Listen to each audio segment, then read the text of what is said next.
In the years following the end of the Second World War, Britain set about rebuilding for a new, brighter future. But it was not long before the dream of peace was shattered by a new threat of war. The Soviet Union was the new enemy. But the real nightmare was that both the Soviets and the West had nuclear weapons, creating a stalemate. Neither side was prepared to risk annihilation by taking precipitous action. The guardian of Britain's nuclear deterrent was the Royal Air Force.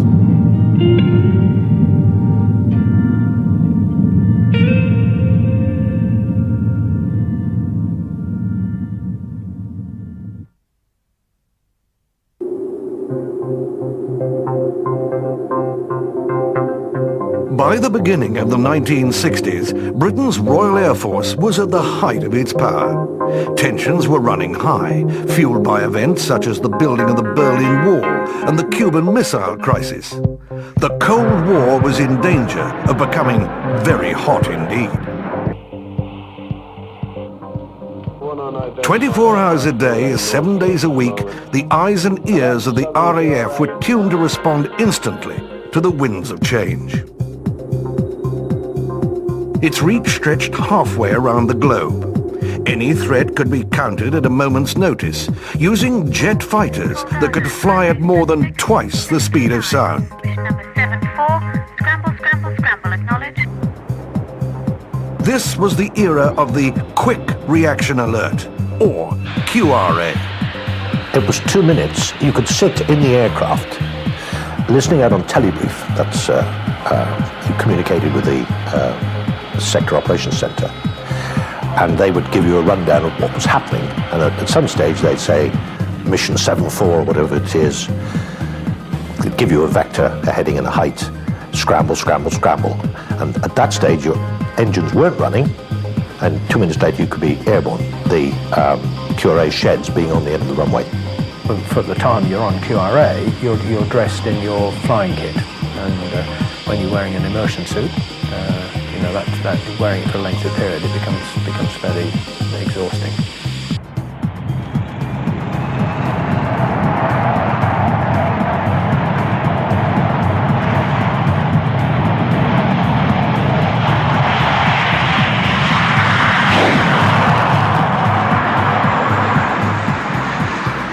The aim was to destroy the incoming bombers out over the North Sea. But in the event that some might get through, they would be met by a new type of anti-aircraft weapon, the surface-to-air missile.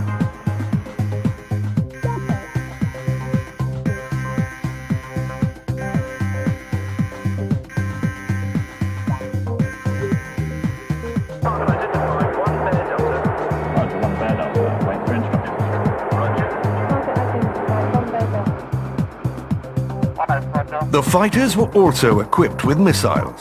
Their greater destructive force meant that a bomber was more likely to be brought down than by gunfire. In nuclear war, there could be no room for error.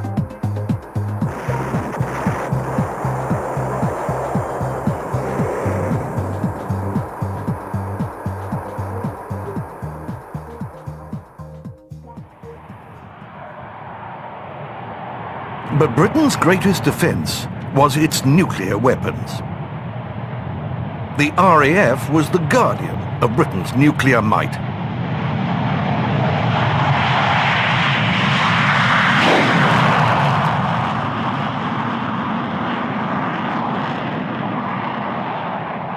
If ordered, huge jet bombers could be airborne in minutes. Flying at high altitude beyond the reach of most of the enemy's defenses, the bombers would launch missiles armed with nuclear warheads over 100 miles from the target. Although the scenario was practiced constantly, it never happened for real.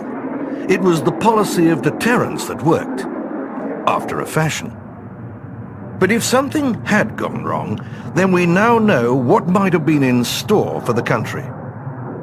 The documents and reports prepared by military planners in the event of a nuclear strike were declassified in 2001. They make chilling reading.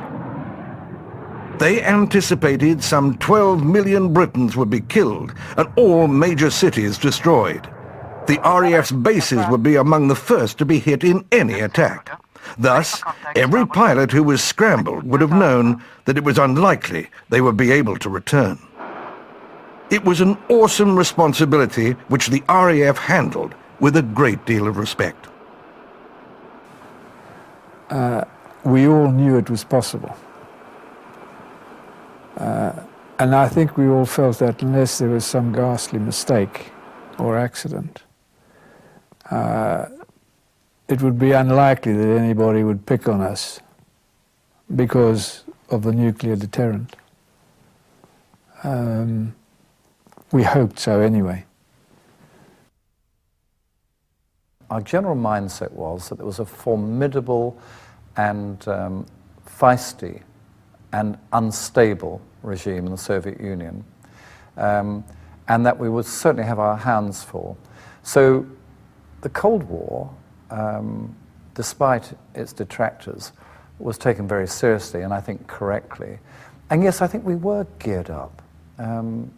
Not that we thought any minute the Soviet force would necessarily come, but it was certainly there.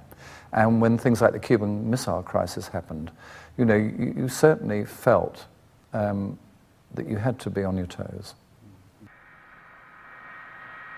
By the early 1960s, the RAF had, more or less, achieved its objectives set out during the last years of the Second World War of becoming an all-jet force.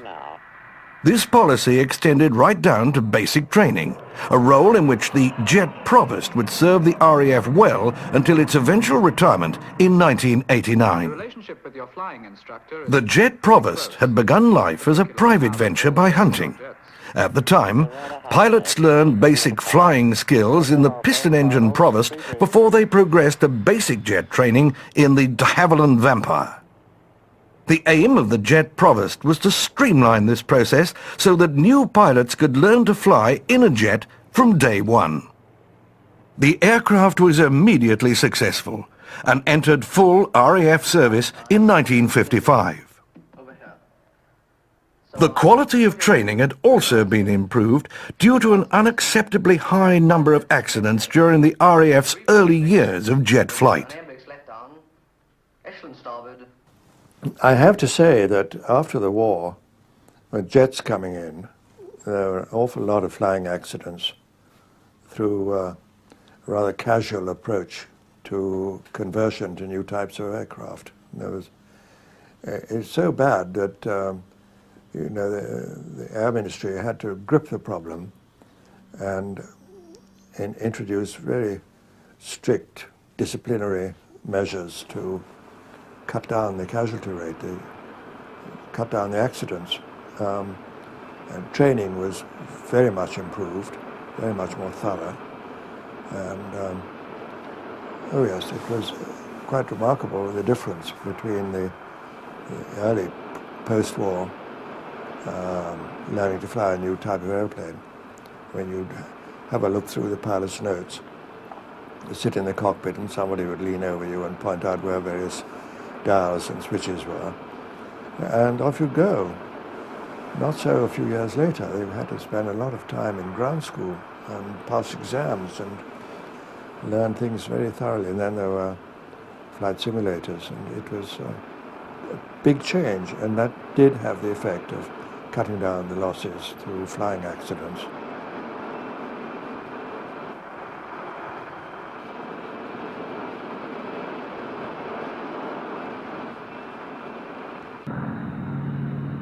For those destined for a career in fighters, the next step was more advanced training, including the use of weapons.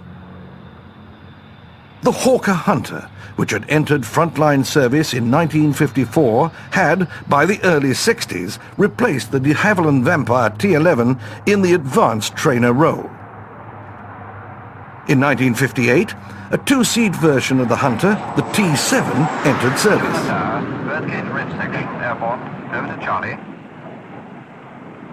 Like other versions of this legendary aircraft, it could go supersonic in a shallow dive, powered by two Rolls-Royce Avon turbojets. Red 2, turning live. Red 2, clear live.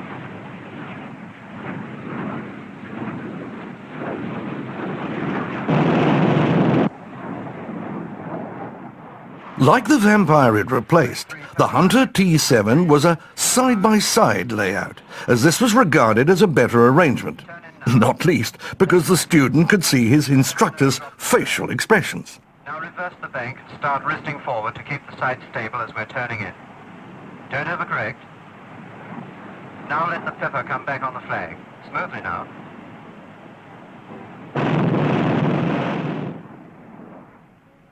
During the Hunter's service, its power and armament were continuously upgraded, so that in time it came to be highly regarded in all its roles, including air combat, photo reconnaissance and ground attack.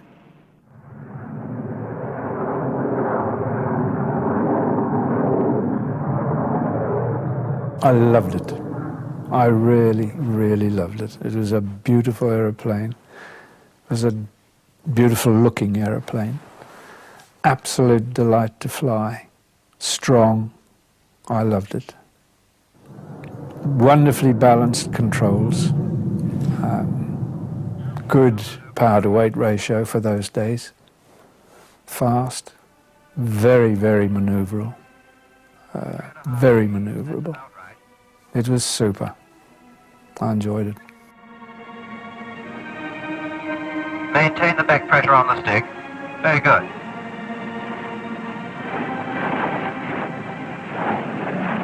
I loved it. I don't think there are many people who didn't love the Hunter. I enjoyed it very much. It was a lovely airplane to fly, great fun to fly, and I went to Germany, of course, a lot of the squadrons, in the Hunter squadrons in the UK, were day fighter. We did day fighter ground attack in Germany, so we had a complete cross section of the role, if you like, high level work, low level work, ground attack work, and strafing, dropping bombs, and it was just good fun. And of course, the environment in those days, lots of freedom, lots of flying, big squadrons.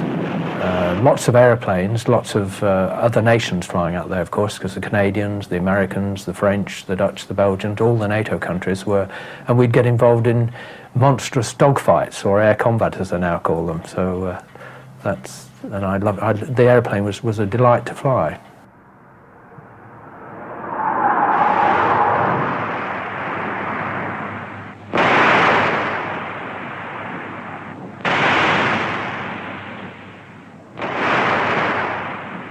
Trials were completed with the Hunter jet trainer performing a low-level napalm bomb strike. As the aircraft can carry any of the external stores fitted to the Hunter single-seater, it has, all in all, a tremendous destructive potential as a close support aircraft.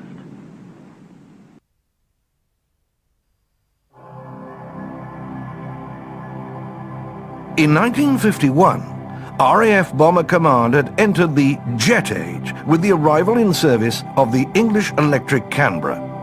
Like the ultra-successful wartime de Havilland Mosquito, the Canberra was designed to operate both fast and high enough to dispense with defensive armament. The Canberra was a magnificent airplane to fly. It was like flying a fighter almost, and you didn't sort of think of the size. And so that was my first introduction, if you like, to jet bombers.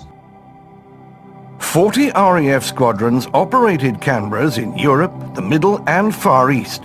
And although it was originally designed to carry free-fall conventional bombs, the introduction of smaller nuclear weapons in the early 1960s meant that Canberras were able to take their place as part of the RAF's nuclear deterrent.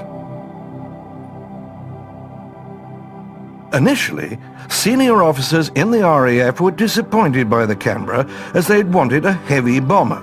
But in time, the Canberra proved itself to be a very capable aircraft.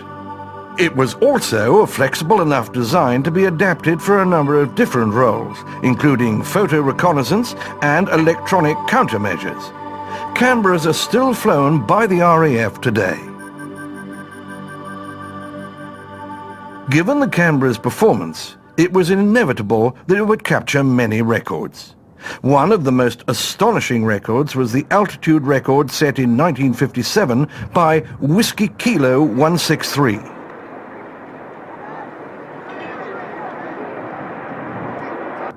At a time when high-flying bombers was seen as the way forward, WK-163 set a world record of 70,000 feet.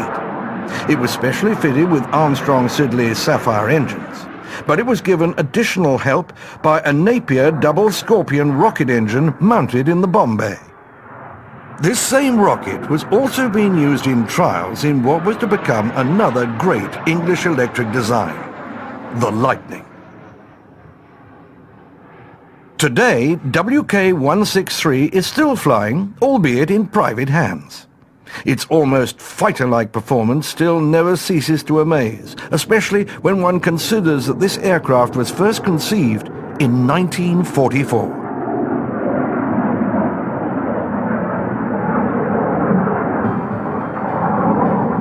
If the RAF was disappointed that it did not have a heavy jet bomber at the start of the Cold War, then it was soon to be satisfied by a trio of 4-engine jet bombers that could fly at high altitude to deliver a nuclear bomb. It was hoped that simply having the potential to drop a nuclear bomb was sufficient to deter possible aggressors. The first aircraft to fly of what became known as the V-Force was the Vickers Valiant. The Valiant entered RAF service in 1955. It had a crew of 5 and was powered by 4 Rolls-Royce Avons, each producing 10,000 pounds of thrust. Like the other V-bombers that followed, it carried no defensive armament, as its service ceiling of 54,000 feet was believed to be beyond the range of Soviet fighters. Well, my first flight in the Valiant at RAF Gaydon, when I did the conversion, was that of size. You could tell that you were handling something much larger, but still relatively light on the controls because of things like power controls, power-operated controls.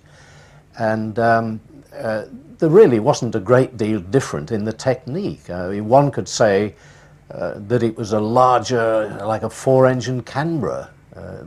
Basically, it handled so well. And whereas the Canberra was a single pilot operation, then there's no question that the Valiant required 2 pilots. The non-flying pilot was always the one who looked after the fuel system and the distribution of fuel throughout the airplane.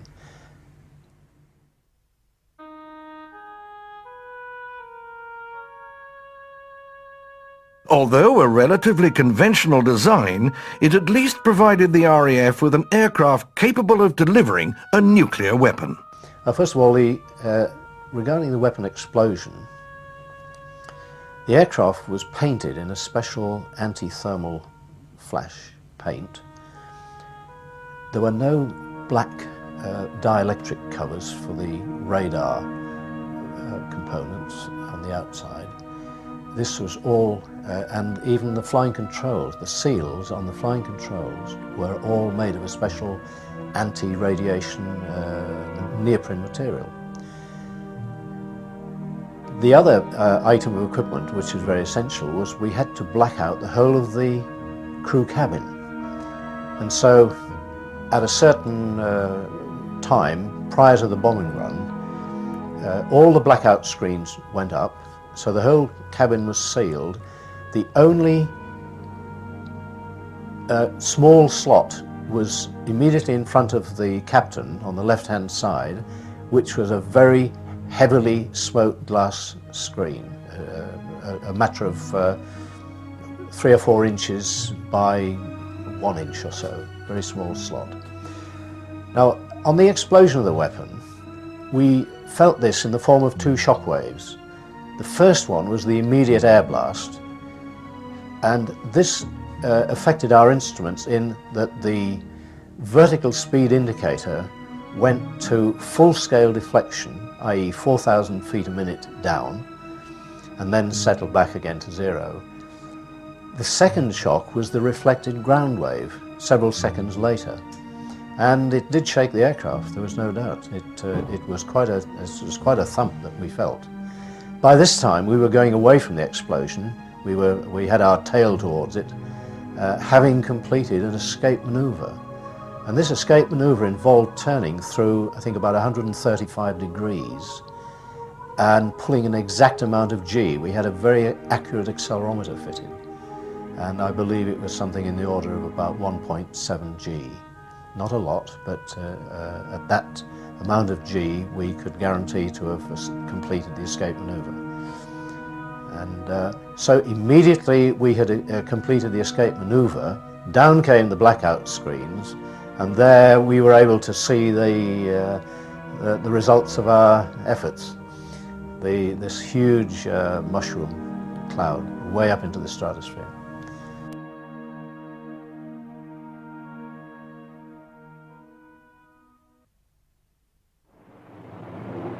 The Handley Page Victor first flew on Christmas Eve 1952, but it was not until 1958 that it entered RAF operational service as the B-1. Technically innovative, it was designed to operate fast and high, above virtually all known defences. The distinctive crescent wing enabled the Victor to cruise at a high Mach number, powered by 4 Armstrong Siddeley Sapphire turbojets buried deep into a sharply swept wing group. But by the time the Victor entered service, it had been overtaken by fighters and missiles capable of interception at its operational altitudes. As a result, more sophisticated electronic countermeasures were housed in the rear fuselage.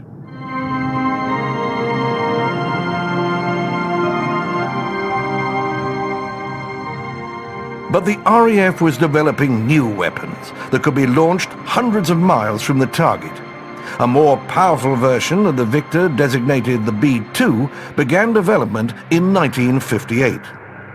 It was a rather different feel. Although the Valiant was a good, solid aeroplane, the Victor II felt much beefier aeroplane, if I might use the expression. It was a very, very solid machine. You knew that it was bigger. It also had the Rolls-Royce Conway engines, which developed about double the amount of thrust the Valiant had. And of course, the other thing was that it was designed to operate in the mid-50s, was the Victor II, and for that reason we all had to go and do this pressure breathing course and be issued with all these G-suits and pressure jerkins, and to be able to, in case of explosive decompression in the 50s, 50 to 1,000 feet. However, the Victor II was a very successful aeroplane, and it compared very favourably with the Vulcan. In 1965, the Victor B-1s re-entered service as tankers. In-flight refuelling had been pioneered in Britain since before the Second World War, but it was only in the 1960s that its full benefits came to be realised. Although jet aircraft have better performance than their piston-engine cousins, they are thirstier.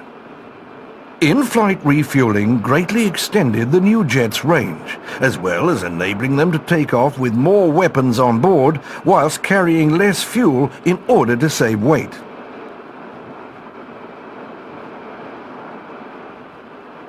The Victors would remain in their tanker role until after the Gulf War in 1991.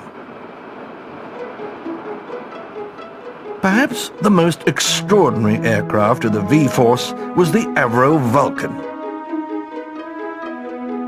Its most striking feature was the huge delta wing, which meant it was not only very strong, but also could carry many bombs, or one very large one.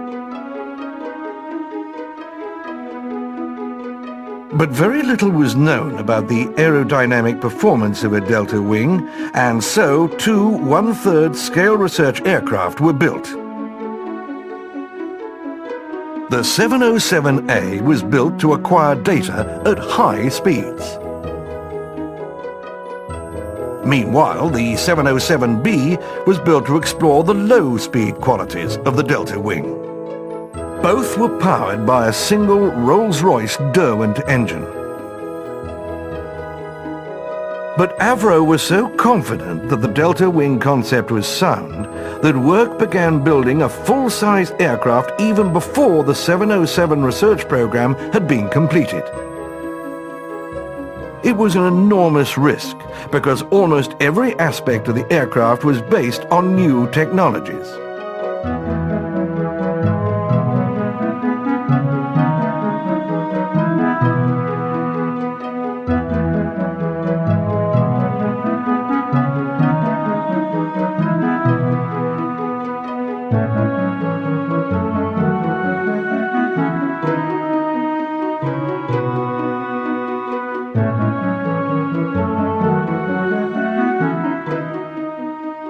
It was an anxious moment then, when on August the 30th, 1952, the first prototype made its maiden flight.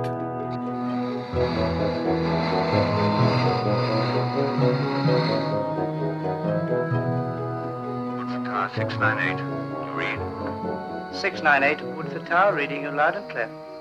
698, taxi clearance. Clear to taxi, runway 26.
Take off.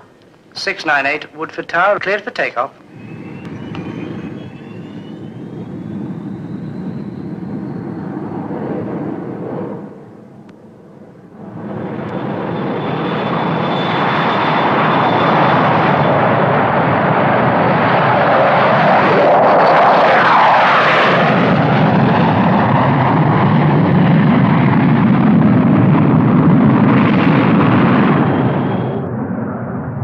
The prototype was a pure Delta, but during trials at RAF Boscombe Down in 1955, it was found that high G maneuvers at altitude induced a buffeting that could lead to wing failure due to fatigue.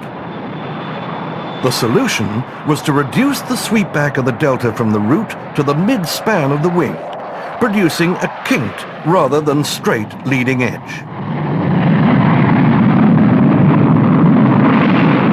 The Vulcan B-1s were powered by 4 Bristol Olympus engines, which were developed to produce up to 13,500 pounds of thrust.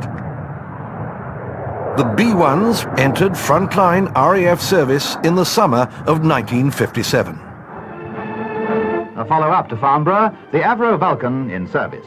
The Vulcan, the largest delta-wing aircraft in the world, is now in squadron service at Waddington in Lincolnshire.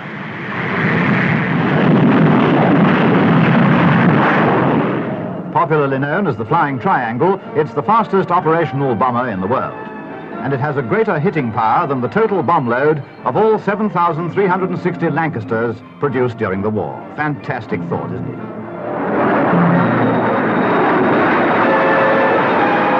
3 Vulcans will be taking part in a bombing competition in America next month.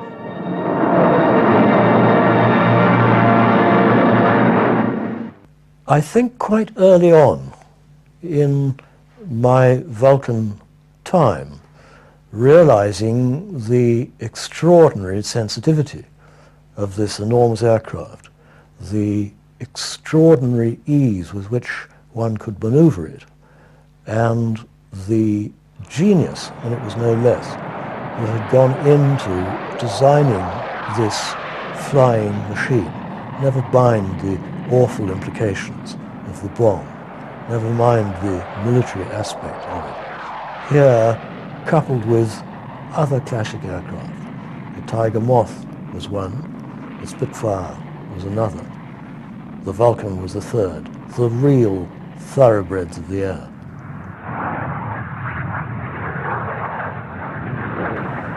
I think really, as far as the Vulcan is concerned, there's an element of mystique. It did require a different flying technique. There was a definite handling technique with the Vulcan, and one could get into some kind of trouble, but nevertheless, once you really had mastered it, it really was a thrilling aircraft to fly. It looked good, it looked right, and it was strong, it was solid. Just as by mention, the Vulcan had 3 main spars, so very, very strong airframe.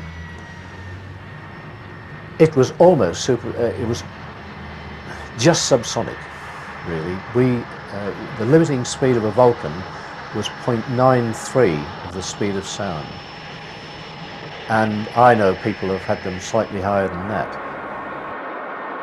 The V-Force was now complete, and confidence sky high.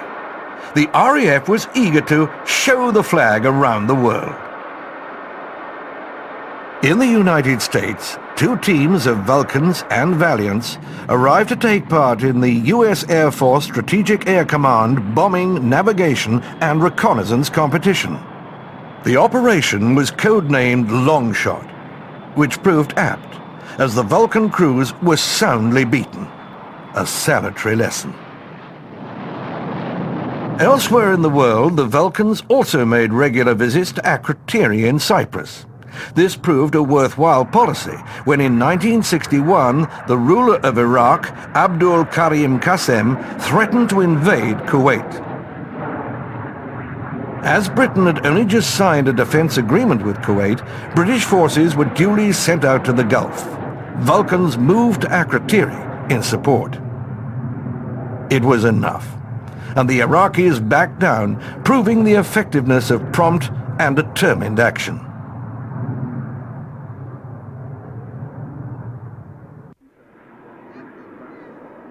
The reach of the RAF was global, and its V-Force was the most visible expression of its power. They reigned supreme, these outstanding, innovative aircraft, born out of the imaginations of their creators. Arguably, Britain's aviation industry had reached its zenith.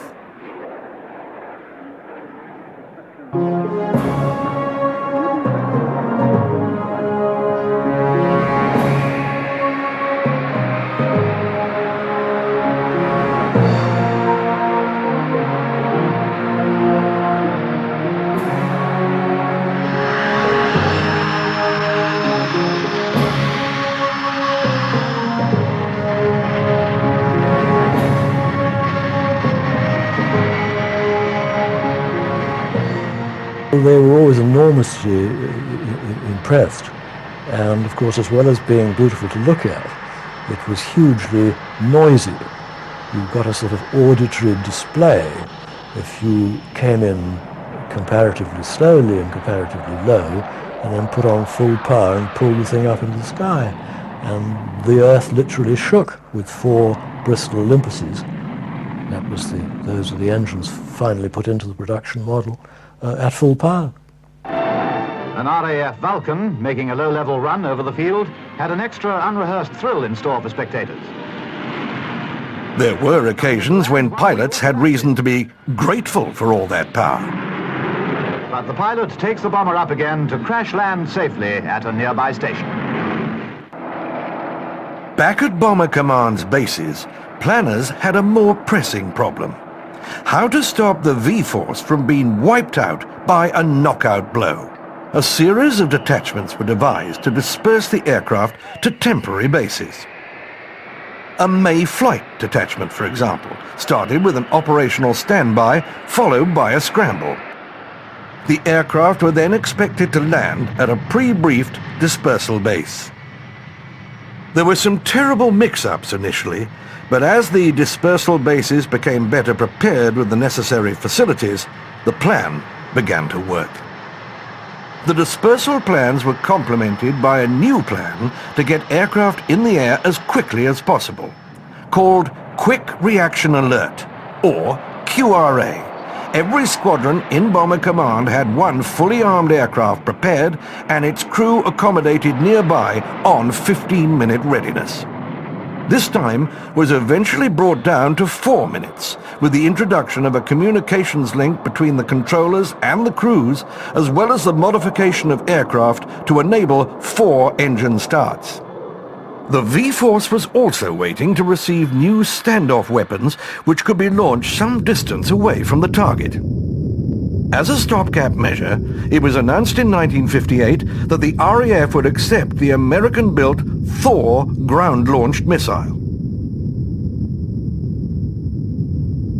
Thor was an intermediate-range ballistic missile which was to enter RAF service as soon as possible, under an agreement lasting up to 5 years. The first missiles arrived in Britain in 1959. By 1961, annual expenditure on the V-Force and Thor was running at 10% of the entire defence budget. Development of the British standoff weapon, Blue Steel, was progressing well. These were to be launched from a new second generation of V-bombers, the B-2s. The missile was to be launched just over 100 miles from the target, giving the bomber crew a chance to turn away from the area where defences would be heaviest. Armed with a nuclear warhead capable of destroying a whole city using a liquid fuel rocket engine to fly several times faster than sound. It's Blue Steel, the standoff bomb now being carried by Britain's V-bombers, the mainstay of our defence network and a multi-million-pound force. But there's still the need for muscle power to help get things moving. This was a demonstration at RAF Wittering in Northamptonshire. Altogether, 3 squadrons of V-bombers have been adapted.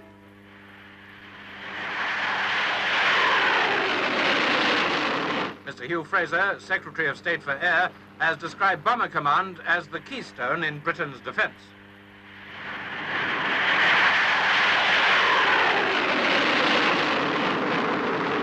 This keystone is even more effective now that aircraft like the Victor can carry Blue Steel at treetop height below an enemy radar screen.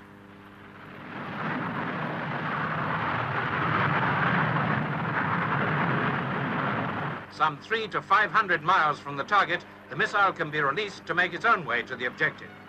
The automatic navigation system can't be jammed by any known enemy countermeasure.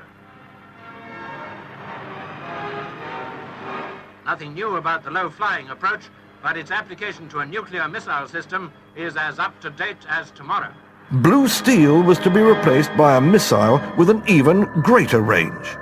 Skybolt. Officially, it is designated as GAM-87A. This nuclear-tipped missile has also been given a less formal name, Skybolt. Skybolt was an American project which would have enabled the missile to be launched 1,000 miles from the target. Bomber Command planned to have 72 Vulcan B-2s modified to each carry 2 Skybolts. With such firepower at its disposal, the RAF began cutting back on its aircraft strength, including the cancellation of some Victor B-2s. But the Skybolt program was a failure, and in December 1962, it was cancelled. The decision was a terrible blow for Bomber Command. For, as a sop to the British, the Americans offered the submarine-launched Polaris missile. Reluctantly, the offer was accepted. The nuclear deterrent would pass to the Navy in 1969. Also, it had become clear that altitude was no defense from interceptors or surface-to-air missiles. From now on, the V-bombers would have to operate at low level, a move which spelt the end for the Vickers Valiant. Low-level flying increased the stress on the airframe, and the Valiant's wing spars began to break up.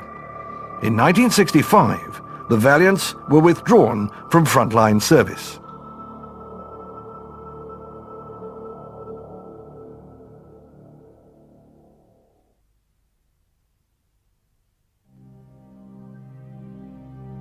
In July 1960, the English Electric Lightning F1 entered frontline service with 74 Squadron based at Coltishall in Norfolk. The Lightning was Britain's first true supersonic fighter and heralded a new era for the RAF. Not only was it stupendously fast, it also featured radar-guided air-to-air missiles. Soviet bombers flying at high altitude had to be blown out of the sky long before they could reach their targets. Everything about the Lightning was new. The weapons, its radar, even the aerodynamics. For example, it was the first British aircraft to feature a flying tail in which the entire surface moves mounted low on the fuselage. It's a feature that's now commonplace on today's fighters, but which had caused great controversy during the Lightning's development in the 1950s. For the pilots, the Lightning represented a new challenge in that they would have to fly and operate the radar and weapon system on their own. To go from subsonic to an aeroplane that was capable of Mach 2 in level flight was quite a jump. Quite a jump. And of course the introduction of a weapon system that was so more complex and effective than we'd had in the past was a big jump. The conversion was fairly straightforward. We didn't have two-seaters in those days, and you were taught about the systems during lectures and things like that. And then you had 10 hours on the Lightning simulator, which was a reproduction of the Lightning cockpit. So by the time you got into the air, you knew what to expect from all the instruments. And towards the end, or on your last sortie in the simulator, basically you had to try and get the aeroplane into the air because they kept giving you emergencies on the ground. And when you got into the air, you then had to try and get it back. So by the time you'd finished the simulator side of things, you really felt you could handle those sort of things. Then when you came to fly the aeroplane, that was a totally different experience. I mean, the power was just unbelievable. Taxiing out, we had a system where you had to keep the electrics online. One of the engines had to be at a certain revs, only about 50%, something like that. And if you didn't use the brakes, you'd be building up to about 70 knots. And then you line up with the runway, and you could just feel this power. On the brakes, open up the engines and let go, and it was just away. And I remember trying to get the nose high enough to reduce the speed to 450 knots, which was the climbing speed. At about 20,000 feet, I went supersonic. And I think a lot of people did on the first solo. I'd aspired to fly the Hunter, I think, like most like-minded people. But when I joined 92 Squadron, my first squadron, we had 2 Hunter Z to supplement the flying that we weren't getting, if you like, in those early days on the Lightning, because technically it was very advanced. So the radar could be difficult, and indeed the aircraft was quite a handful to service and maintain. So flying hours in those early days were hard to come by. The Lightning was a very good dogfighter. It had the power. It had the ability to turn very, very sharply. It could accelerate. It really was, I thought, a good dogfighter, yeah. Lightnings were taking part in exercise Matador, in which Fighter Command's role was being tested.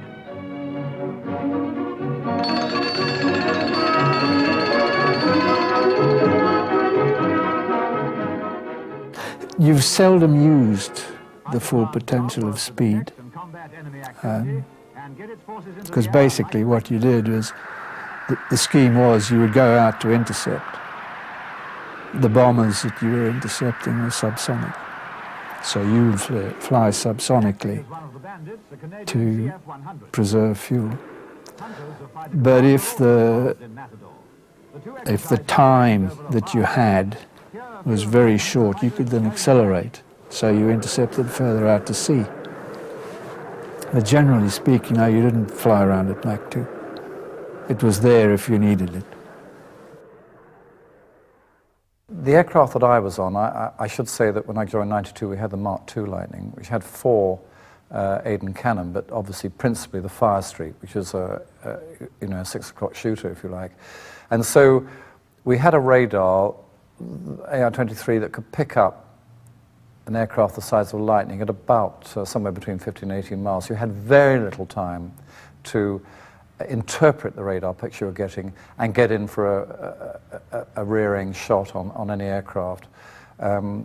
Process that needed quite a lot of speedy thinking. We had sort of mechanisms by which we devolved the sort of profile we would use, but it was all done in a hell of a rush, and 18 miles wasn't long with an aircraft coming towards you to make up your mind and get in behind.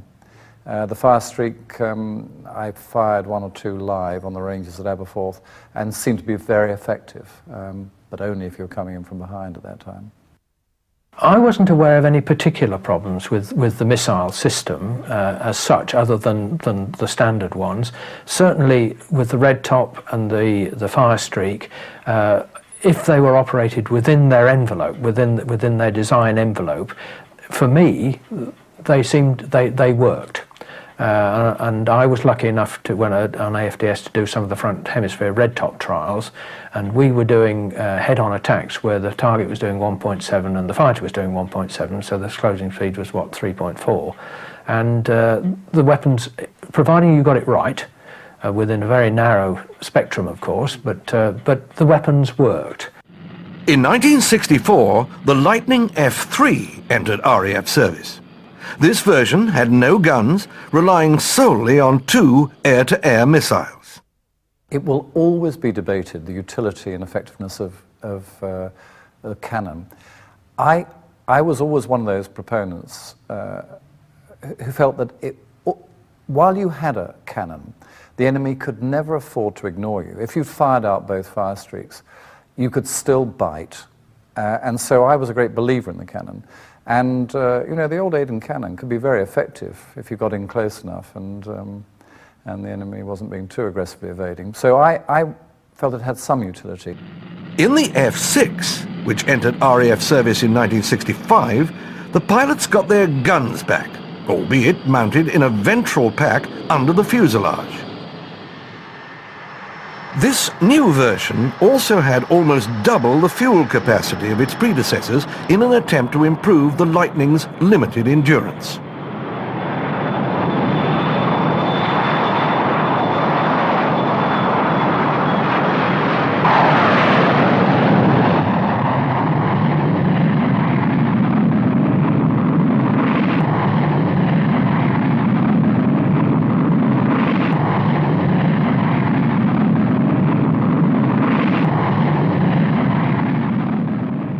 Always conscious of it. I mean, I don't think any Lightning pilot ever took his eyes off the fuel gauge. I mean, you could literally see it moving.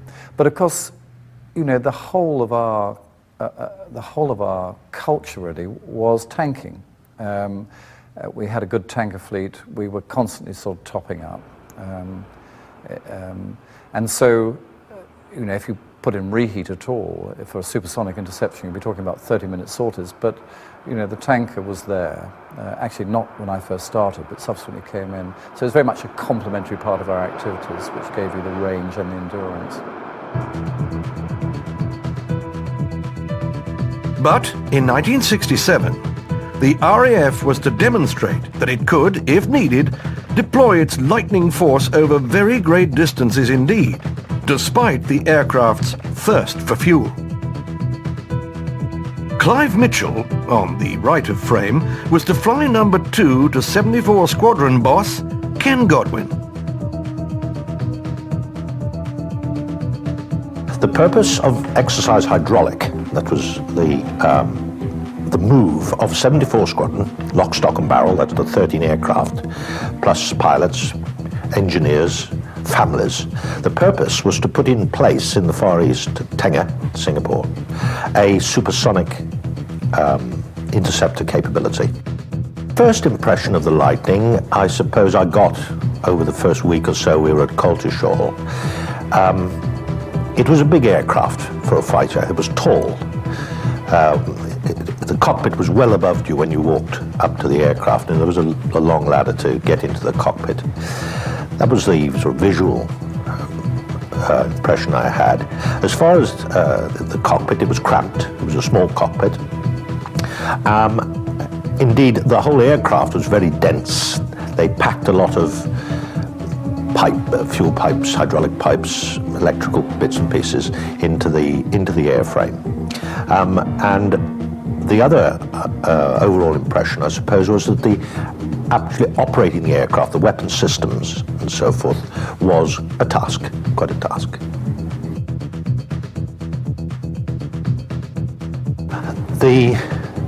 We'd equipped on 74 changing the Mark IIIs, which had the small ventral tank, to the Mark VIs, which had a much larger ventral tank. But we also had to be equipped with the overwing tanks, one on each wing, obviously, and unusually over the wing rather than underneath. And those were the major alteration that had to be made to meet all the diversion requirements en route.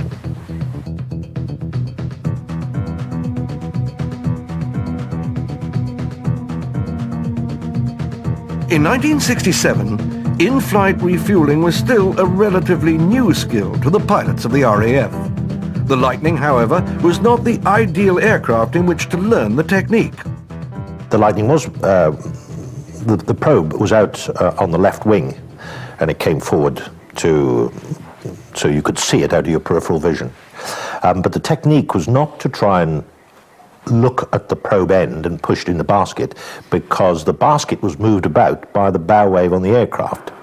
So the technique was to formate on points on the Victor wing and just drive forward, knowing that the basket would move out and then come back in again, and hopefully onto the probe.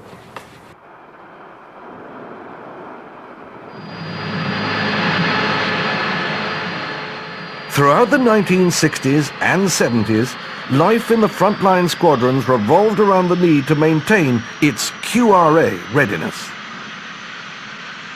We're on a very high state of readiness. I mean, it seems still almost inconceivable to me that we had 5-minute readiness. It's 5 minutes, any time of night or day, to getting airborne, which is pretty tight for a 2-engined aircraft like the Lightning.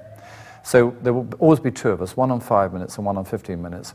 And you took it extremely seriously, because unlike my later experience on the Buccaneer, where we had nuclear QRA, where, you know, one sensed it probably, you know, getting airborne was very remote, and certainly you couldn't get airborne on practice flights. With the Lightning, there was a fair chance of getting airborne most times you're on QRA, and so you really had to be geared up, both in your dress and preparation, and being ready to go from sort of catnapping to airborne in 5 minutes, sometimes on a very murky night. So it had its challenges.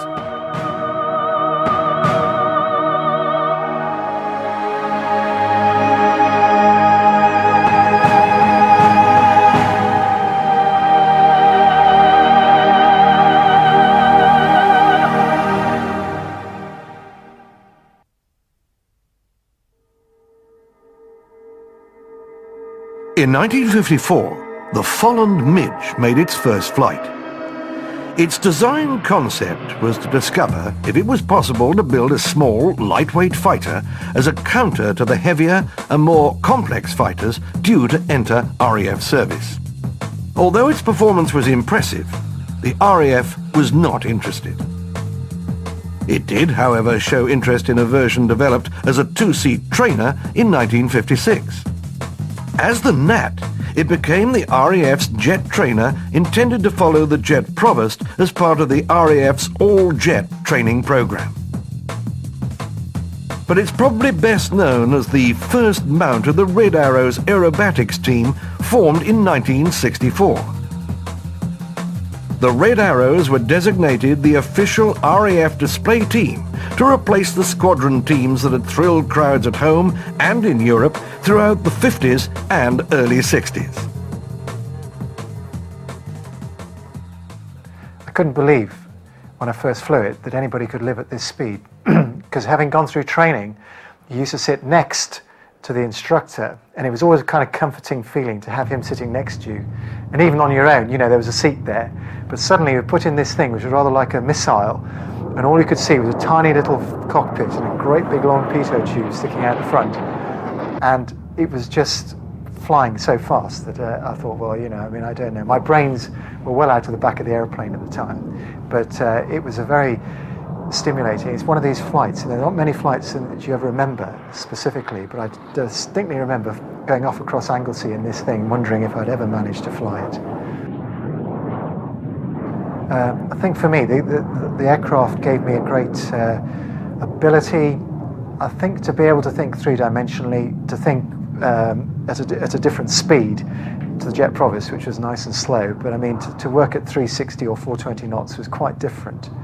But also, perhaps very significantly, is fuel management, because the aircraft, when you took off in it, was short of fuel, basically. And when on the Red Arrows aircraft with no slipper tanks on, you know, you were very short of fuel the whole time, and you really did manage your fuel very, very carefully indeed.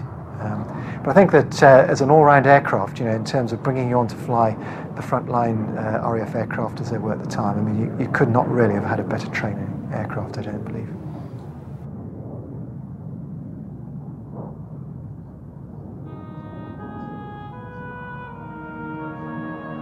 The mid-1960s was a time of mounting uncertainty for the RAF. In 1964, the ministries representing the three services were merged into one Ministry of Defence. The loss of the Valiants had been a blow, but in 1965 came the shattering news that the aircraft intended to replace the Canberra in the reconnaissance and strike role was to be cancelled. TSR-2 was an extraordinary achievement for the British aircraft industry, in that it brought together new materials and construction methods as well as extremely advanced avionics, which would have given TSR-2 unprecedented operational capability, including terrain-following radar. But it was also very expensive, and costs seemed to be spiralling out of control. As with any major defence project, there was a strong political dimension with its protagonists and antagonists. Ultimately, the antagonists won the day. Today, we can only look back with the benefit of hindsight and wonder what might have been. The loss of TSR-2 might not have been so catastrophic had it not been for the farce that followed. It was decided that the RAF should have the General Dynamics F-111 instead of TSR-2. But this project also started to run into difficulties, and so it too was cancelled. Priory at Stanmore in Middlesex, home of Fighter Command since it was formed in 1936. Now the command which won the Battle of Britain has been disbanded, and Air Marshal Sir Frederick Rosier, Commander-in-Chief, reviews the final parade. In 1968, Fighter, bomber, coastal and transport commands were merged into one new Strike Command. The date chosen for the merger was April 1968, 50 years since the Royal Air Force was first formed. Command will also become part of the new strike. If the RAF had begun the 1960s as the most powerful it had ever been, then it ended the decade almost at its weakest. Just 1,902 aircraft could seriously be considered capable of frontline service. Although the new command was called Strike Command, it had no new aircraft with which to fulfill that role. Traditions must give way to a new concept. Strike Command is the logical, realistic answer.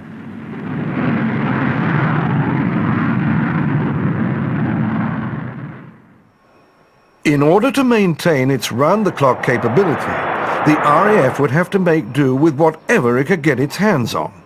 Fortunately, the timing worked out well, for the RAF was to receive some very capable aircraft during this period.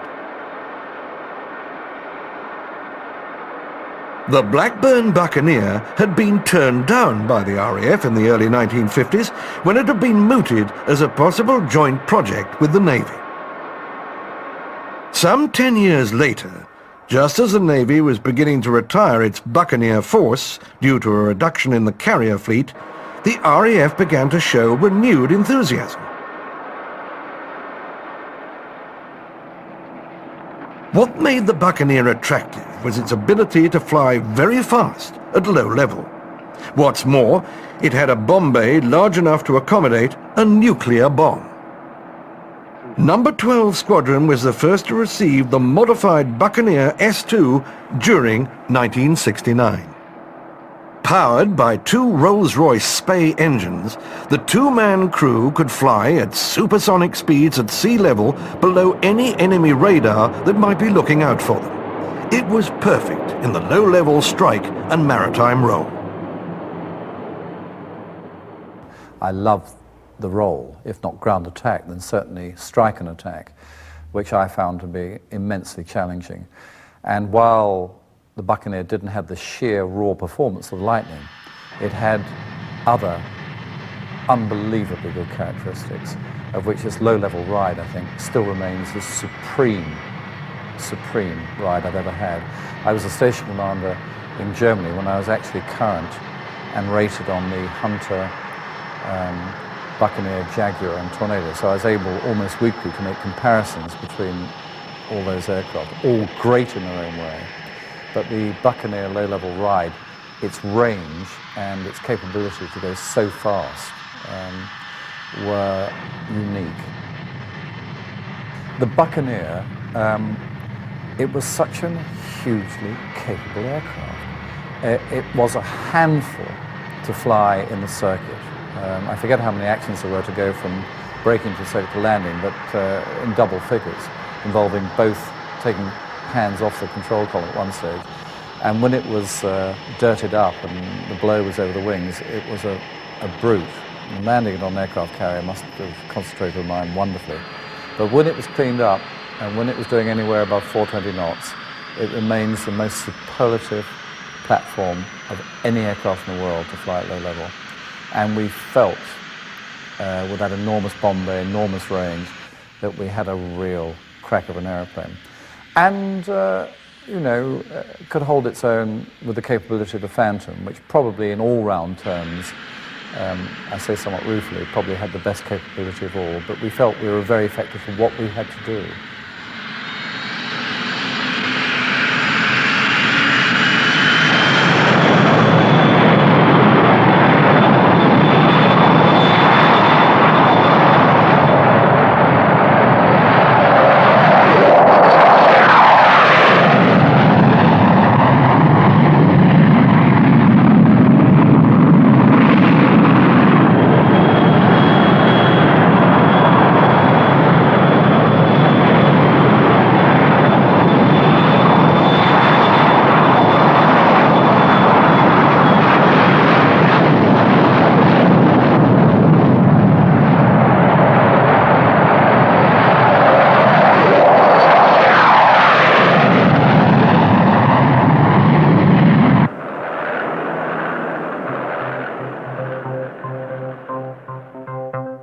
In 1969, another aircraft, also intended for naval use, entered RAF service with number 6 Squadron, the McDonnell Douglas Phantom.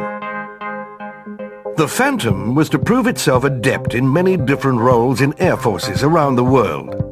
In RAF service, it was to be used in both air defense and ground attack and tactical reconnaissance roles. Its entry into service, however, was fraught with difficulty, as it was felt to be politically expedient to have the Phantom equipped with British engines. The Rolls-Royce Spays were more bulky and heavier than the General Electric units that had been designed to accommodate. Inevitably, cost began to mount as the British and their American counterparts struggled to make the package work. In fact, the extra weight cancelled out any power advantage, but after the TSR-2 and F-111 fiascos, the government of the day had to be seen to be supporting what was left of Britain's aircraft industry. Eventually, the Phantom was able to take its place in the RAF's front line. Lucas Alert Mission 56 to Vector 020, make flight level 250 for X-ray and Juliet 060, make our position cap 5 to call Buchan fighter stud 65, back up 290. Scramble, acknowledge. You're right.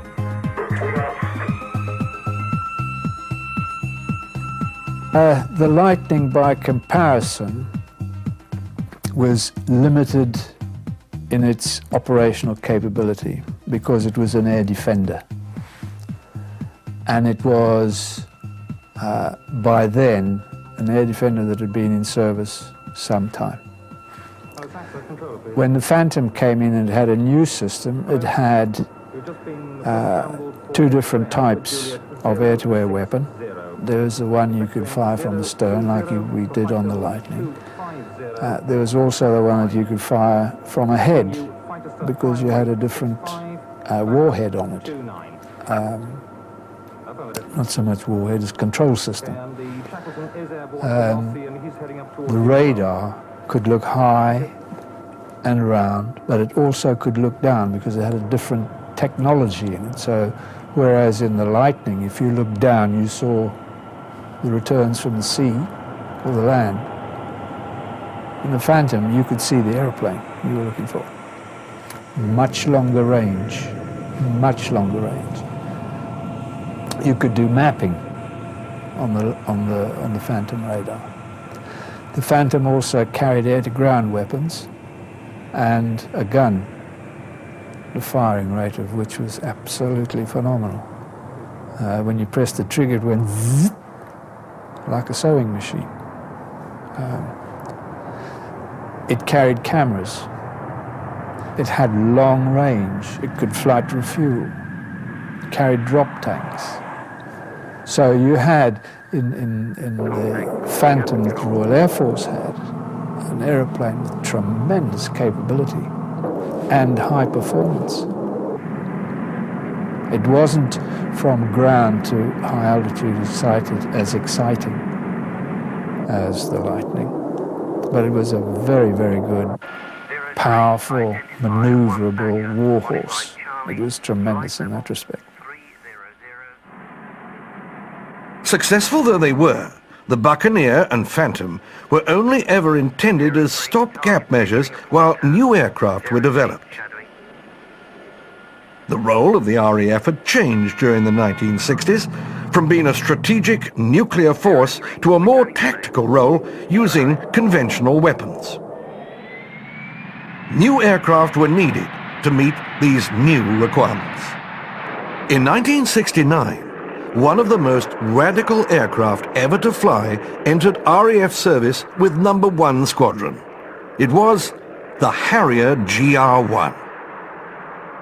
The Harrier's unique feature was its ability to make the transition from normal flight to the hover, which made it the ideal aircraft for the close air support role.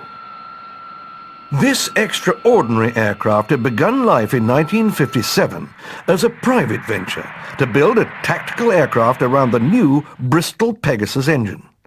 The engine had been designed to direct exhaust flow through 4 adjustable nozzles so that lift could be provided for a fixed-wing aircraft.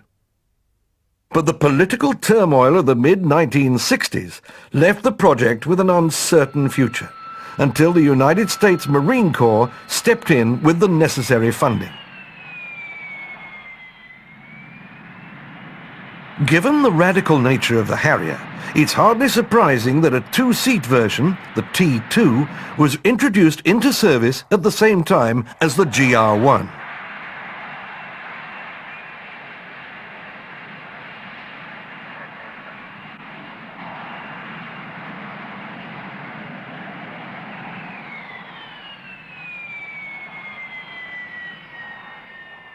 The GR1 was a very simple aeroplane. It just had a huge, great compass, I remember, and a big artificial horizon. Very light. Obviously, it had to be because the engine at the time wasn't producing that much thrust. But as it went on, the power over weight ratio remained pretty much the same because the more they put on the aeroplane, the engine got a little bit more powerful, and you're always struggling for performance in the aircraft.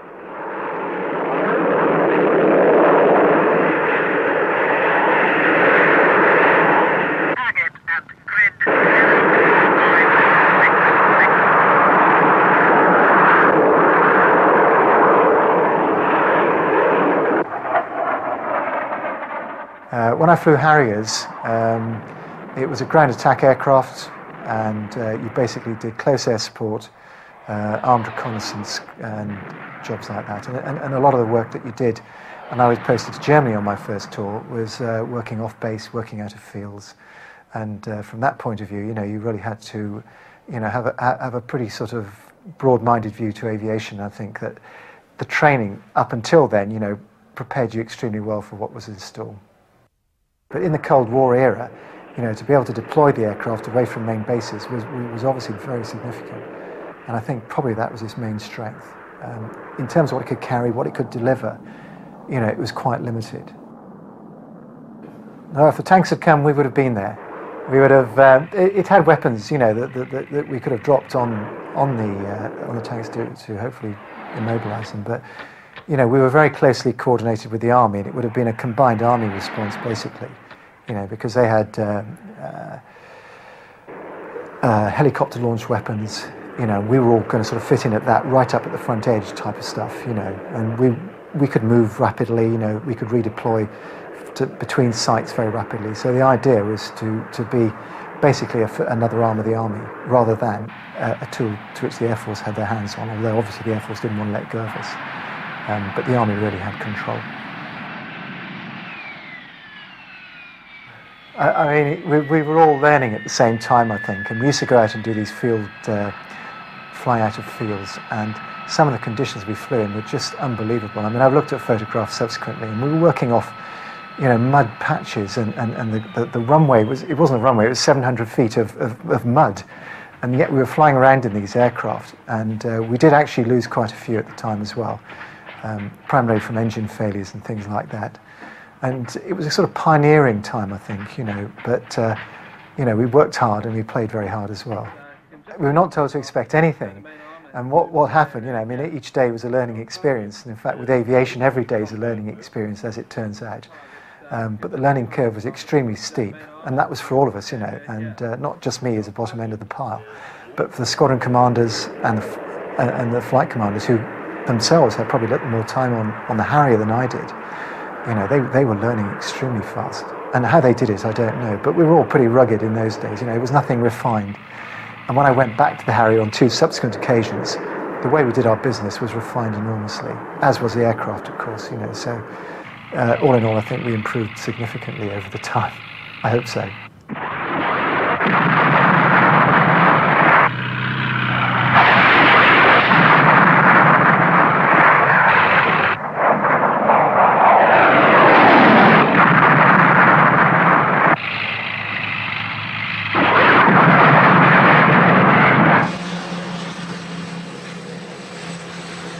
Perhaps one of the great Cold War success stories for the RAF, if often ignored, was the role played by its long-range transport aircraft.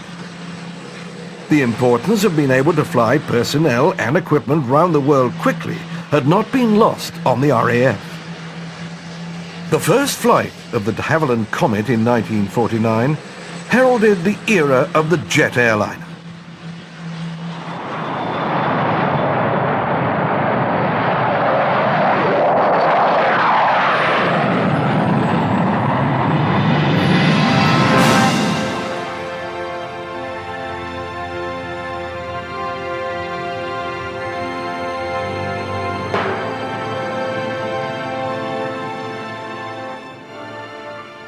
In 1956, number 216 Squadron became the world's first military operator of a jet airliner when it took delivery of its first Comet II. Powered by 4 Rolls-Royce Avon engines, the Comet could cruise at 40,000 feet in clear skies, well above the piston-engined airliners below. But disaster struck when several Mark I's crashed due to failure of the pressurized cabin, leading to the grounding of the fleet.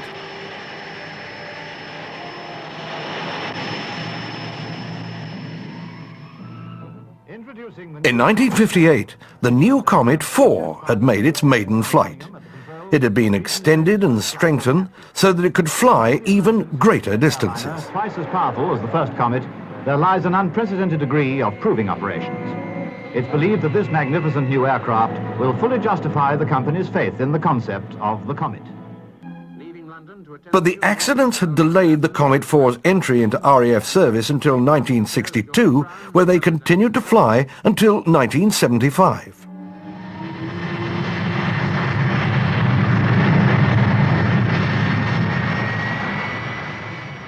By 1965, the RAF was seeking a new maritime patrol aircraft to replace its aging fleet of Avro Shackletons. The government decided to see if this requirement could be met by adapting the basic airframe of the Comet IV.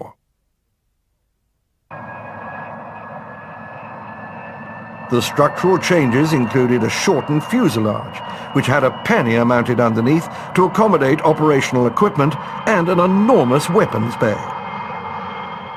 The outcome of the program is now acknowledged as one of the finest over-water and anti-submarine aircraft in the world. The new aircraft was named Nimrod, after the biblical mighty hunter. The Nimrod MR-1 entered RAF service in October 1969 with number 201 Squadron. It carried a standard crew of 12, and its roles were those of anti-submarine warfare, maritime surveillance, and anti-shipping strike.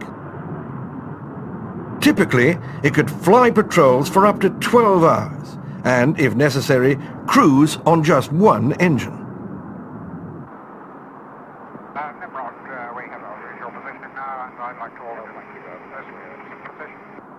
Since its introduction, Nimrod has been constantly updated, so that today it continues to patrol far out over the sea.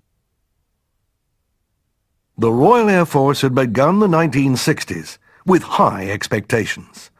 But the middle years of the decade were marked by morale-sapping indecision as to the service's future role. The Cold War was far from over, but by the end of the decade, there was a new sense of purpose, and new aircraft types to help the RAF take its rightful place in Britain's defence. The RAF may have had fewer aircraft than at any time in its past, but this was more than compensated for in terms of quality and efficiency. First British supersonic fighter, the Lightning. 50 years of service flying at this Jubilee show.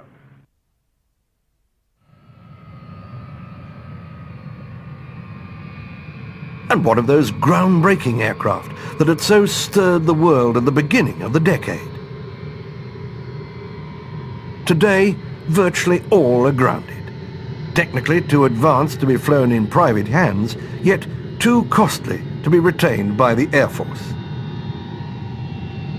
Many have been broken up, but one or two have escaped the breaker's yard. Probably the most famous is Vulcan XH-558. One day, she may be allowed to fly again and remind us of the incredible feats achieved by Britain's aircraft industry as the frontiers of technology were rolled back.